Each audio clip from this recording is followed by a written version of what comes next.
So welcome to day 5 learning stock market step by step. आपण मैंने जदि stock market रे इन्वेस्टिंग करी पैसा कमाइबा पई चाहउछंती तेबे आपनक पाखरे अगेन तीनोटी ऑप्शन अछि।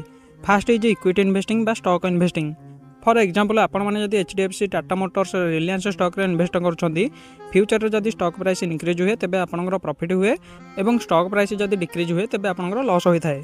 एवं मन रखु आपण मैंने जदि बैड स्टॉक सिलेक्शन करुछंती तेबे ताहा नेक्स्ट येस बैंक होई पारे। तो एठारे स्टॉक सिलेक्शन रो रिस्क अछि। Second is mutual fund. एठारे आपणकर पैसा को एक्सपर्ट फंड मैनेजर माने स्टॉक मार्केट रे इन्वेस्ट करती।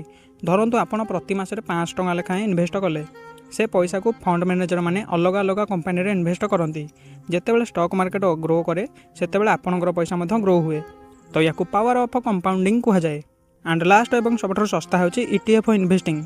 पोर्टफोलियो डाइवर्सिफिकेशन पाई यह होची गोटे best option.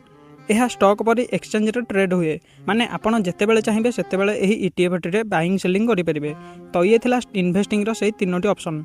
Subscribe for day 6 से पर्यंत आपण माने keep learning and keep growing.